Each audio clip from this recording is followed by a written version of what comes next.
ನೋಡ್ತಾ ಇದ್ರೆ complete PC ready ಆಗಿದೆ. ಸೊ ವಿಂಡೋಸ್ 10 Pro ನಾನು ಕಸ್ಟಮರ್ ಒಂದು ರಿಕ್ವೈರ್ಮೆಂಟ್ ಮೇಲೆ ಇದರಲ್ಲಿ ಹಾಕಿದ್ದೀನಿ. ಈವನ್ 11 ಸಹಿತ ಆರಾಮಾಗಿ ವರ್ಕ್ ಆಗುತ್ತೆ, ಏನು ಇಶ್ಯೂಸ್ ಆಗಲ್ಲ. So MS office, XL, power point ಎಲ್ಲ ಬಂದುಬಿಡುತ್ತೆ. ನೋಡ್ತಾ ಇದ್ರೆ ಪಟ್ ಅಂತ ಓಪನ್ ಆಗಿಬಿಡುತ್ತೆ. ನಿಮ್ಗೆ ಟೈಮೇ ತೊಗೊಳ್ಳಲ್ಲ, ಅಷ್ಟು ಕ್ವಿಕ್ಕಾಗಿ ಆಗುತ್ತೆ. ಇನ್ ಕೇಸ್ ನೀವು ಎಕ್ಸೆಲ್ ವರ್ಕ್ ಮಾಡ್ತೀರಾ ಅಂದರೆ ಸಹಿತ ಪಟ್ ಅಂತ ಓಪನ್ ಆಗುತ್ತೆ. ನೋಡ್ತಾ ಇದ್ದೀರಾ. ಅದ್ರ ಜೊತೆಗೆ ಪವರ್ ಪಾಯಿಂಟು ಎಲ್ಲ ನೀಟಾಗಿ ವರ್ಕ್ ಆಗುತ್ತೆ. ಫೋಟೋಶಾಪ್ 7.0 ಓಪನ್ ಮಾಡ್ತಾ ಇದ್ದೀನಿ. ನೋಡ್ತಾರೆ ತುಂಬ ಕ್ವಿಕ್ಕಾಗಿ ಇದು ಓಪನ್ ಆಗುತ್ತೆ ಆಯಿತಾ. ಸೊ ನೆಕ್ಸ್ಟ್ ಈಗ ಕೊರೋಲ್ಡ್ರಾ 11. ಸೊ ಕೊರೋಲ್ಡ್ರಾ 11 ಸಹಿತ ನಾನು ನಿಮಗೆ ಓಪನ್ ಮಾಡಿ ತೋರಿಸ್ತೀನಿ. ಸೊ ಇದು ಪಟ್ ಅಂತ ಓಪನ್ ಆಗುತ್ತೆ. ನೇಡಿ ಸಭಾವ್ರಿನ ಎಲ್ಲ ವೀಕ್ಷಕರಿಗೆ ನಮಸ್ಕಾರ. ಸ್ನೇಹಿತರೆ, ನೋಡ್ತಾ ಇದ್ರೆ ಇವತ್ತು ನಮ್ಮ ಮುಂದೆ ಒಂದು ಸೂಪರ್ ಆಗಿರತಕ್ಕಂಥ PC ಬಿಲ್ಡ್ ಕಾಂಪೋನೆಂಟ್ಸ್ ಇರುವಂಥದ್ದು. ನಿಮ್ಮ ಬಜೆಟ್ ಏನಾದರೂ ಬರೀ 20,000 ರೂಪಾಯಿ ಬಜೆಟ್ ಮಾತ್ರ ಆಯಿತು ಅಂತಂದರೆ, ಇವನ್ ನಿಮಗೆ ವಿಂಡೋಸ್ 11 ಸಹಿತ ರನ್ ಆಗಬೇಕಾಗಿತ್ತು ಅಂದ್ಕೊಂಡಿದ್ದೀರಾ ಅಂತಂದರೆ ಈ PC ಬಿಲ್ಡ್ ನಿಮಗೆ ತುಂಬ ಯೂಸ್ಫುಲ್ ಆಗುತ್ತೆ. ಹೌದು, ಇದನ್ನ ನಾವು ಒಂದು ರೇಡಿಯಂ ಕಟಿಂಗ್ ಶಾಪ್ಗೆ ಅಂತ ರೆಡಿ ಮಾಡ್ತಾ ಇರೋದು, ಕಮರ್ಷಿಯಲ್ ಪರ್ಪಸ್ಗೆ. ನೀವೇನಾದರೂ ಫೋಟೋಶಾಪ್ ವರ್ಕ್ ಮಾಡಬೇಕು ಅಂದ್ಕೊಂಡಿದ್ದೀರಾ ಅಂತಂದರೆ, ಕೊರೋಲ್ಡ್ರಾ ವರ್ಕ್ ಮಾಡಬೇಕು ಅಂದ್ಕೊಂಡಿದ್ದೀರಾ ಅಂತಂದರೆ, ಸಣ್ಣ ಪುಟ್ಟ ಎಂಟ್ರಿ ಲೆವೆಲ್ ಗೇಮಿಂಗ್ ಪರ್ಪಸ್ಗೆ, ಆಮೇಲೆ ವಿತೌಟ್ ಗ್ರಾಫಿಕ್ಸ್ ಕಾರ್ಡ್ ಒಂದು ಬೆಸ್ಟ್ ಪ್ರೊಡಕ್ಟಿವಿಟಿ ಇರತಕ್ಕಂಥ ಒಂದು PC ಬಿಲ್ಡ್ ನೋಡ್ತಾ ಇದ್ದೀರಾ ಅಂತಂದರೆ ಈ ಎಪಿಸೋಡ್ ನಿಮಗೆ ತುಂಬ ಯೂಸ್ಫುಲ್ ಆಗುತ್ತೆ. ಹೌದು, ಬರೀ 20,000 ರೂಪಾಯಿಗೆ ಕಂಪ್ಲೀಟ್ ಒಂದು PC ಒಂದಿಗೆ ನಿಮಗೆ ಒಂದು 19 ಇಂಚಸ್ LED ಮಾನಿಟರ್ ಬರುತ್ತೆ, ಕೀಬೋರ್ಡ್ ಮೌಸ್ ಬರುತ್ತೆ, ಮತ್ತು ಒಂದು ವೈಫೈ ಅಡಾಪ್ಟರ್ ಬರುತ್ತೆ ಅಂತ ಹೇಳ್ಬೋದು. ಸೊ ಕಂಪ್ಲೀಟ್ ಎಲ್ಲ ಒಂದು ಪ್ರಾಡಕ್ಟ್ಸ್ ನಾವು ಬ್ರ್ಯಾಂಡೆಡ್ ಐಟಮ್ಸ್ನ ಇಲ್ಲಿ ಯೂಸ್ ಮಾಡಿದ್ದೀವಿ. ಸೊ ಯಾವ ರೀತಿ ಇದು ವರ್ಕ್ ಆಗುತ್ತೆ, ಏನು ಕಾಸ್ಟ್ ಆಗುತ್ತೆ, ಹೇಗೆ ಬೈ ಮಾಡೋದು ಅನ್ನೋದ್ರ ಬಗ್ಗೆ ಡೀಟೇಲ್ ಆಗಿ ಡಿಸ್ಕಷನ್ ಮಾಡ್ತಾ ಹೋಗೋಣ. ವಿಡಿಯೋನ ಸ್ಕಿಪ್ ಮಾಡದೆ ಕೊನೆವರೆಗೂ ನೋಡಿ. ಈ ವಿಡಿಯೋನ ನೀವು ಲೈಕ್ ಮಾಡೋ ಮೂಲಕ ನಮಗೆ ಸಪೋರ್ಟ್ ಮಾಡ್ಬೋದು. ಮೊದಲನೇದಾಗಿ ನಾನು ನಿಮಗೆ ಎಲ್ಲ ಒಂದು ಕಾಂಪೋನೆಂಟ್ಸ್ ಬಗ್ಗೆ ಕಂಪ್ಲೀಟ್ ಆಗಿ ಒಂದು ಡೀಟೇಲ್ಸ್ನ ಕೊಡ್ತಾ ಹೋಗ್ತೀನಿ. ಅದಕ್ಕಿಂತ ಮೊದಲು ನೀವೇನಾದರೂ ಒಂದು ಹೊಸ ಕಂಪ್ಯೂಟರ್ ತಗೋಬೇಕಾಗಿತ್ತು ಅಂದ್ಕೊಂಡಿದ್ದೀರಾ ಅಂತಂದರೆ ಮಿನಿಮಮ್ ಈ ಒಂದು ರಿಕ್ವೈರ್ಮೆಂಟ್ ಒಂದು ಕಾನ್ಫಿಗರೇಷನ್ ಚೂಸ್ ಮಾಡ್ಕೊಳ್ಳಿ. ಏನಕ್ಕೆ ಅಂತಂದರೆ ನಿಮಗೆ ವಿಂಡೋಸ್ 11 ರನ್ ಆಗ್ತಕ್ಕಂಥ ಸಿಸ್ಟಮ್ ಇತ್ತು ಅಂತಂದರೆ ನೆಕ್ಸ್ಟ್ ನಿಮಗೆ ಒಂದು 7 ರಿಂದ 8 ವರ್ಷ ಯಾವುದೇ ರೀತಿ ಇಶ್ಯೂಸ್ ಆಗಲ್ಲ. ಆಮೇಲೆ ಇವನ್ ಮದರ್ ಬೋರ್ಡ್ ಚೂಸ್ ಮಾಡುವಾಗ ಸಹಿತ ಸ್ವಲ್ಪ ನೀವು ಬಜೆಟ್ನ ಜಾಸ್ತಿ ಇಟ್ಕೊಂಡೆ ನೀವು ಚೂಸ್ ಮಾಡಿದ್ರಿ ಅಂತಂದರೆ ಡ್ಯೂರಬಿಲಿಟಿ ಚೆನ್ನಾಗಿ ಬರುತ್ತೆ ಅಂತ ಹೇಳ್ಬೋದು. ಇವಾಗ ನಿಮಗೆ ಒಂದು 6,000 ರೂಪಾಯಿದಲ್ಲಿ ಸಹಿತ ನಾವು PC ಬಿಲ್ಡ್ ಮಾಡಿ ತೋರಿಸಿದ್ದೀವಿ. ಇವನ್ ನಿಮಗೆ ಇವಾಗ ನಾನು 20,000 ರೂಪೀಸ್ PC ಬಿಲ್ಡ್ ಮಾಡಿ ತೋರಿಸ್ತಾ ಇದ್ದೀನಿ. ಏನು ಡಿಫ್ರೆನ್ಸ್ ಅಂತಂದರೆ ಇವಾಗ ನಮಗೆ DDR3 ಮತ್ತು DDR4 ಒಂದು ರ್ಯಾಮ್ನೊಂದಿಗೆ ನಾವು PCನ ಬಿಲ್ಡ್ ಮಾಡಬೇಕಾಗುತ್ತೆ. DDR3 ಸ್ವಲ್ಪ ಓಲ್ಡ್ ಆಯಿತು ಅಂತ ಹೇಳ್ಬೋದು. ಸದ್ಯಕ್ಕೆ DDR4 ಮತ್ತು DDR5 ರನ್ ಆಗ್ತಾ ಇದೆ ಮಾರ್ಕೆಟ್ನಲ್ಲಿ.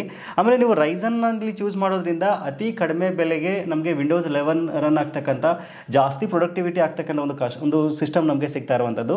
ನಾನಿಲ್ಲಿ ಮೊದಲೇದಾಗಿ ಒಂದು ಪ್ರೊಸೆಸರಿಂದ ಸ್ಟಾರ್ಟ್ ಮಾಡಿಬಿಡ್ತೀನಿ.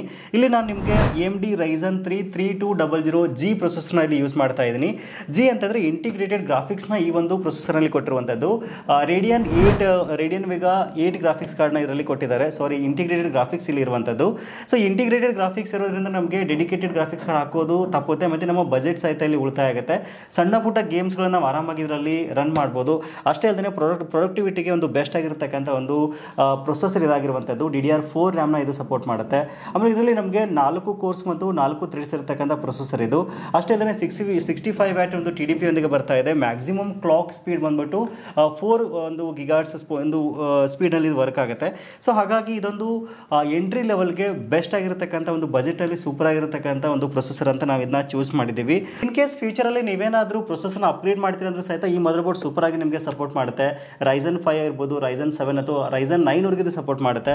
Ryzen 5 ದಲ್ಲಿ ನೀವು ಅಪ್ಗ್ರೇಡ್ ಮಾಡ್ತೀರಾ ಅಂತಂದರೆ 5500 ಪ್ರೊಸೆಸರ್ ಸಪೋರ್ಟ್ ಮಾಡುತ್ತೆ.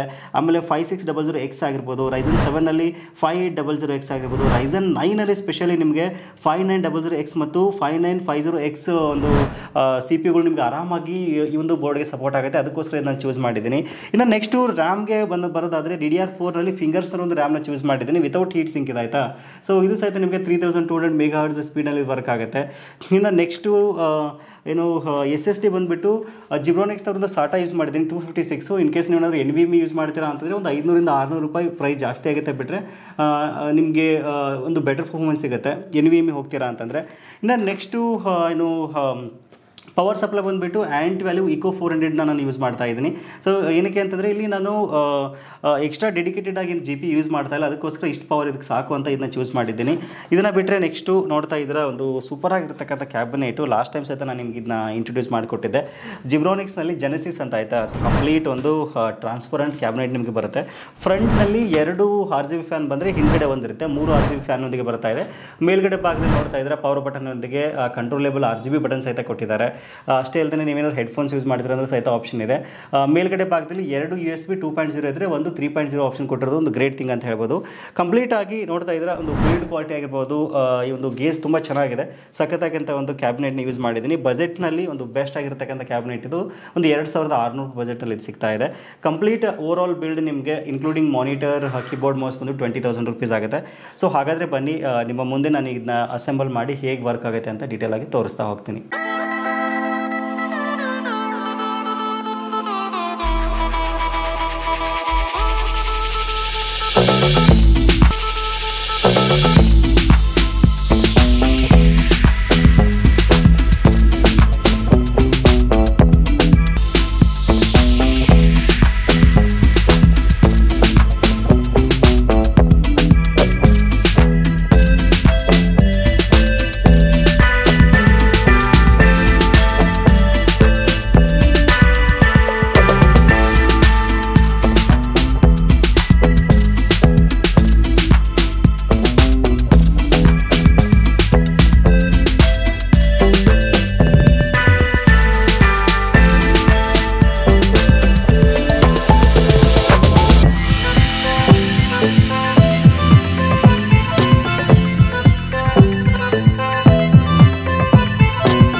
ಕಂಪ್ಲೀಟ್ ಪಿ ಸಿ ರೆಡಿ ಆಗಿದೆ. ಸೊ ವಿಂಡೋಸ್ 10 ಪ್ರೋನ ನಾನು ಕಸ್ಟಮರ್ ಒಂದು ರಿಕ್ವೈರ್ಮೆಂಟ್ ಮೇಲೆ ಇದರಲ್ಲಿ ಹಾಕಿದ್ದೀನಿ. ಇವನ್ 11 ಸಹಿತ ಆರಾಮಾಗಿ ವರ್ಕ್ ಆಗುತ್ತೆ, ಏನು ಇಶ್ಯೂಸ್ ಆಗಲ್ಲ. ಸೊ ಆಮೇಲೆ ಬೇಸಿಕ್ ಸಾಫ್ಟ್ವೇರ್ ಸಹಿತ ನಾನು ಲೋಡ್ ಮಾಡಿದ್ದೀನಿ, ನಿಮ್ಗೆ ಒಂದೊಂದಾಗಿ ತೋರಿಸ್ತಾ ಹೋಗ್ತೀನಿ. ಸೊ ಏನೆಲ್ಲ ಒಂದು ಸಾಫ್ಟ್ವೇರ್ಸ್ ಇದರಲ್ಲಿ ರನ್ ಆಗುತ್ತೆ ಅಂತ. ನಾನು ಕಸ್ಟಮರ್ ರಿಕ್ವೈರ್ಮೆಂಟ್ ಮೇಲೆ ಎಲ್ಲ ಒಂದು ಬೇಸಿಕ್ ಸಾಫ್ಟ್ವೇರ್ಸ್ನ ಇದರಲ್ಲಿ ಇನ್ಸ್ಟಾಲ್ ಮಾಡಿದ್ದೀನಿ. ಆಮೇಲೆ ವಿಶೇಷವಾಗಿ ವಿಂಡೋಸ್ 10 ಪ್ರೋನೇ ಬೇಕು ಅಂತ ಹೇಳಿದ್ರು, ಅದಕ್ಕೋಸ್ಕರ ವಿಂಡೋಸ್ 10 ಪ್ರೋ ಹಾಕಿದ್ದು. ಬಿಟ್ಟರೆ ಕೊರಲ್ಡ್ರಾ 11 ಬೇಕು ಅಂತ ಹೇಳಿದ್ರು ರೇಡಿಯಮ್ ಕಟ್ಟಿಂಗ್ಗೋಸ್ಕರ. ಸೊ ನೋಡ್ತಾ ಇದ್ದೀರಾ, ಸೊ ನಿಮಗೆ ನಾನು ಒಂದಿಷ್ಟು ಮೇನ್ ಸ್ಪೆಸಿಫಿಕೇಷನ್ ತೋರಿಸ್ತಾ ಹೋಗ್ತೀನಿ. ನೋಡ್ತಾರೆ 256 GB SSD ಹಾಕಿದ್ದೀನಿ. ಸೊ ಜಸ್ಟ್ ಪ್ರಾಪರ್ಟೀಸ್ಗೆ ಹೋದರೆ ವಿಂಡೋಸ್ 10 ಜೊತೆಗೆ 10 ಪ್ರೋ ಜೊತೆಗೆ AMD Ryzen 3 3200G ಪ್ರೊಸೆಸರ್ ಇರುವಂಥದ್ದು, ರೇಡಿಯನ್ ವೇಗ ಗ್ರಾಫಿಕ್ಸ್ ಇದೆ. ಆಮೇಲೆ 8 GB DDR4 ರ್ಯಾಮ್ನಲ್ಲಿ ಹಾಕಿದ್ದೀವಿ. ಸೊ ಬೇಸಿಕ್ ಸಾಫ್ಟ್ವೇರ್ಸ್ನ ಜಸ್ಟ್ ರನ್ ಮಾಡಿ ನಿಮ್ಗೆ ತೋರಿಸ್ತೀನಿ. ಮೊದಲೇದಾಗಿ ವರ್ಡ್ ಓಪನ್ ಮಾಡಿ ನೋಡೋಣ. MS ಆಫೀಸಲ್ಲಿ ನೋಡೋದಾದರೆ ಫುಲ್ ಬಂಡಲ್ ಹಾಕಿದ್ದೀವಿ, ಆಯಿತಾ. MS office, XL, power point ಎಲ್ಲ ಬಂದುಬಿಡುತ್ತೆ. ನೋಡ್ತಾ ಇದ್ರೆ ಪಟ್ ಅಂತ ಓಪನ್ ಆಗಿಬಿಡುತ್ತೆ, ನಿಮ್ಗೆ ಟೈಮೇ ತೊಗೊಳ್ಳಲ್ಲ, ಅಷ್ಟು ಕ್ವಿಕ್ಕಾಗಿ ಆಗುತ್ತೆ.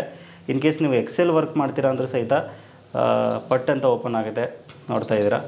ಅದರ ಜೊತೆಗೆ ಪವರ್ ಪಾಯಿಂಟು ಎಲ್ಲ ನೀಟಾಗಿ ವರ್ಕ್ ಆಗುತ್ತೆ. ಜೊತೆಗೆ ಫೋಟೋಶಾಪ್ 7.0 ಹಾಕಿದ್ವಿ. ಕಸ್ಟಮರ್ಗೆ 7.0ನೇ ಬೇಕು ಅಂತ ಕೇಳ್ತಾಯಿದ್ರು, ಅದಕ್ಕೋಸ್ಕರ ಅದು ಸಹಿತ ನೋಡ್ತಾ ಇದ್ರೆ ನೀಟಾಗಿ ಓಪನ್ ಆಗ್ತಾಯಿದೆ.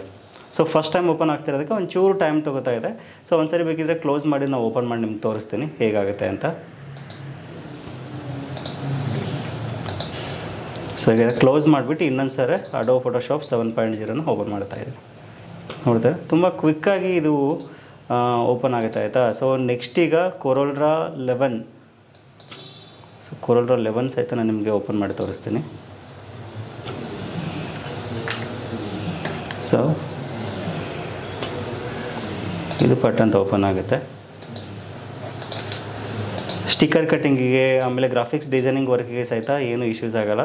ಆಮೇಲೆ ನೋಡಿ 6.0 ಟೈಪಿಂಗ್ ಟ್ಯೂಟರು ಎಲ್ಲ ಒಂದು ಬೇಸಿಕ್ ಸಾಫ್ಟ್ವೇರ್ಸ್ಗಳಲ್ಲಿ ನೀಟಾಗಿ ಲೋಡ್ ಆಗಿರುವಂಥದ್ದು. ಆಮೇಲೆ ಈ ಸಿಸ್ಟಮ್ ಜೊತೆಗೆ ನಾನು 19 ಇಂಚಸ್ LED ಮಾನಿಟರ್ನ ಕೊಟ್ಟಿದ್ದೀನಿ ಆಯಿತಾ. ಸೊ ಕಸ್ಟಮರ್ ಬಜೆಟ್ ತುಂಬ ಕಡಿಮೆ ಇದಕ್ಕೆ ಬರೀ 20,000 ರೂಪೀಸ್ ಇದಕ್ಕೆ 19 ಇಂಚಸ್ LED ಮಾನಿಟರ್ ಜೊತೆಗೆ ಒಂದು ಜಿಬ್ರಾನಿಕ್ಸ್ ಕಾಂಬೋ ಆಗಿ ಜುದ್ವಾ ಇದು ಆಯಿತಾ. ಸೊ ಕೀಬೋರ್ಡ್ ಮೌಸ್ ನಿಮಗೆ ಈ ರೀತಿಯಾಗಿ ಸಿಗ್ತಾ ಇದೆ.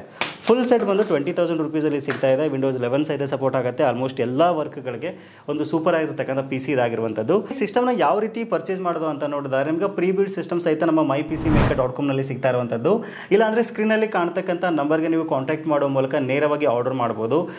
ನಿಮಗೆ ನಮ್ಮ ವೆಬ್ಸೈಟ್ ಮೂಲಕ ಆರ್ಡರ್ ಮಾಡ್ತೀರಾ ಅಂತಂದರೆ ಮಲ್ಟಿಪಲ್ ಪೇಮೆಂಟ್ ಆಪ್ಷನ್ ಸಹಿತ ನಿಮಗೆ ಸಿಗ್ತಾ ಇದೆ. ಸೊ ಇವನ್ ನೀವು ಕ್ರೆಡಿಟ್ ಕಾರ್ಡ್ ಮೂಲಕ ಸಹಿತ ಅಲ್ಲಿ ಪರ್ಚೇಸ್ ಮಾಡ್ಬೋದು. ನೇರವಾಗಿ ನಮ್ಮ ಆಫೀಸ್ಗೆ ವಿಸಿಟ್ ಮಾಡಿ ಸಹಿತ ಆರಾಮಾಗಿ ಈ ಸಿಸ್ಟಮ್ನ ಪರ್ಚೇಸ್ ಮಾಡಿ. ಇನ್ ಕೇಸ್ ನಿಮ್ಮ ಫ್ರೆಂಡ್ಸು, ಫ್ಯಾಮಿಲಿ ಮೆಂಬರ್ಸು, ಅಕ್ಕಪಕ್ಕದ ಮನೆಯವರು, ಸ್ಕೂಲ್ಗಳಿಗೆ, ಕಾಲೇಜಸ್ಗಳಿಗೆ ಅತಿ ಕಡಿಮೆ ಬೆಲೆ ಒಂದು PC ನೋಡ್ತಾ ಇದ್ದೀರಾ ಅಂತಂದರೆ ಈ PC ಬಿಲ್ಡ್ ಒಂದು ಉತ್ತಮ ಆಯ್ಕೆ ಅಂತ ನನಗನ್ಸುತ್ತೆ. ಖಂಡಿತವಾಗ್ಲೂ ನಿಮ್ಮದು ಶಾಪ್ ಇತ್ತು ಅಂತಂದರೆ, ಆನ್ಲೈನ್ ಸೆಂಟರ್ ಇತ್ತು ಅಂದರೆ, ಜೆರಾಕ್ಸ್ ಸೆಂಟರ್ ಇತ್ತು ಅಂದರೆ, ಗ್ರಾಮೋನ್ಗಳಿಗೆ, CSC ಸೆಂಟರ್ಗಳಿಗೆ, ಕರ್ನಾಟಕ ಸೆಂಟರ್ಗಳಿಗೆ ಈ ಸಿಸ್ಟಮ್ ಸೂಪರಾಗಿ ವರ್ಕ್ ಆಗುತ್ತೆ. ಈ ಕೆಲಸಗಳಿಗೆ ಅಷ್ಟೇ ಅಲ್ಲದೆ ನಿಮ್ಮ ಮನೇಲಿ ಮಕ್ಕಳಿಗೆ ನೀವು ಸಿಸ್ಟಮ್ನ ಕಲಿಯೋಕ್ಕೆ ಕೊಡಿಸ್ತೀರಾ ಅಂತಂದರೆ ಆಫೀಸ್ ಬಿಲ್ಲಿಂಗ್ ತೆಗೆಯೋಕ್ಕೆ, ಡೇ ಟು ಡೇ ಎಸ್ಎಸ್ಗೆ, ಆಮೇಲೆ MS ಆಫೀಸ್ ವರ್ಕ್ಗಳಿಗೆ ಬಿಲ್ಲಿಂಗ್ ತೆಗೆಯೋಕ್ಕೆ, ಅಷ್ಟೇ ಅಲ್ಲದೆ ಈ ಒಂದು ಟ್ರೇಡಿಂಗ್ ಪರ್ಪಸ್ಗೆ ಸೊ ಬ್ರೌಸಿಂಗ್ ಮಾಡ್ತೀರಾ ಅಂತಂದ್ರೆ ಸಹಿತ ನಿಮಗೆ ಸೂಪರ್ ಆಗಿ ಈ ಸಿಸ್ಟಮ್ ನಿಮಗೆ ಯೂಸ್ಫುಲ್ ಆಗುತ್ತೆ. ಆಮೇಲೆ ನಿಮ್ಮ ಬಜೆಟ್ ಇನ್ನೊಂದು 3,500 ರೂಪಾಯಿ ಎಕ್ಸ್ಟೆಂಡ್ ಮಾಡ್ತೀರಾ ಅಂತಂದರೆ 22 ಇಂಚಸ್ ಬಾರ್ಡರ್ಲೆಸ್ ಫಾಕ್ಸಿನ್ ಮಾನಿಟರ್ ಸಹಿತ ನಿಮಗೆ ಸಿಗುತ್ತೆ. ಇನ್ನು 4,000 ರೂಪಾಯಿ ಎಕ್ಸ್ಟೆಂಡ್ ಮಾಡ್ತೀರಾ ಅಂತಂದರೆ MSI ಮಾನಿಟರ್ ಬರುತ್ತೆ ಅಂತ ಹೇಳ್ಬೋದು. ಮಾನಿಟರ್ ನಿಮಗೆ ಇನ್ನೂ ಸ್ವಲ್ಪ ಚೆನ್ನಾಗಿರೋದು ಬೇಕು ಅಂತಂದರೆ, ಇಲ್ಲ ಸಿಸ್ಟಮ್ನ ಇದಕ್ಕಿಂತ ಸ್ವಲ್ಪ ಚೆನ್ನಾಗಿರೋದು ಬೇಕು ಅಂತಂದರೆ Ryzen 5 3400Gದಲ್ಲಿ ಇನ್ನೊಂದು 4,000ರಿಂದ 4,500 ರೂಪಾಯಿ ಬಜೆಟ್ ಎಕ್ಸ್ಟೆಂಡ್ ಮಾಡಿದರೆ ಆ ಒಂದು ಸಿಸ್ಟಮ್ ಬರುತ್ತೆ ಅಂತ ಹೇಳ್ಬೋದು. ನಾನು ಲಾಸ್ಟ್ ಟೈಮ್ ನಿಮ್ಗೆ ವಿಡಿಯೋ ಮಾಡಿದ್ದೀನಿ ಆಯಿತಾ. ಜಸ್ಟ್ 20,000 ರೂಪೀಸ್ಗೆ ಬರೀ ನಿಮಗೆ ಸಿಸ್ಟಮ್ ಬೇಕು ಅಂತಂದರೆ 20,000 ರೂಪೀಸಲ್ಲಿ Ryzen 5 3400Gದಲ್ಲಿ ಸಹಿತ ಸಿಗುತ್ತೆ. ಸೊ ಇದಿಷ್ಟು ಇವತ್ತಿನ ಮಾಹಿತಿ. ಸೊ ನೀವು ಯಾವ ಸಿಸ್ಟಮ್ ಯೂಸ್ ಮಾಡ್ತಾ ಇದ್ದೀರಾ, ಯಾವ ಆಪರೇಟಿಂಗ್ ಸಿಸ್ಟಮ್ ಯೂಸ್ ಮಾಡ್ತಾ ಇದ್ದೀರಾ ಅಂತ ಮಿಸ್ ಮಾಡಿದ ಕಮೆಂಟಲ್ಲಿ ಬರೀರಿ. ಇನ್ ಕೇಸ್ ನಿಮ್ಮ PC ಅಪ್ಗ್ರೇಡ್ ಮಾಡಬೇಕಾಗಿತ್ತು ಅಂದರೂ ಸಹಿತ ಸ್ಕ್ರೀನಲ್ಲಿ ಕಾಣತಕ್ಕಂಥ ನಂಬರ್ಗೆ ಕಾಂಟ್ಯಾಕ್ಟ್ ಮಾಡಿ. ಸೊ ನಾವು ನಿಮಗೆ ರೆಡಿ ಮಾಡಿಕೊಡ್ತೀವಿ. ಸೊ ಅತಿ ಕಡಿಮೆ ಬೆಲೆಗೆ ಅಫೋರ್ಡೆಬಲ್ ಪ್ರೈಸ್ಗೆ ಸಿಸ್ಟಮ್ ತೊಗೋಬೇಕು ಅಂದ್ಕೊಂಡಿದ್ದೀರಾ ಅಂತಂದರೆ mypcmaker.com ಮೂಲಕ ನಮ್ಮ ವೆಬ್ಸೈಟ್ ಮೂಲಕ ಆರಾಮಾಗಿ ನೀವು ಪರ್ಚೇಸ್ ಮಾಡ್ಬೋದು. ಸೊ ಇದಿಷ್ಟು ಇವತ್ತಿನ ಮಾಹಿತಿ. ಸಿಗೋಣ ಮತ್ತೆ ಮುಂದಿನ interesting video. Thank you for watching. Take care.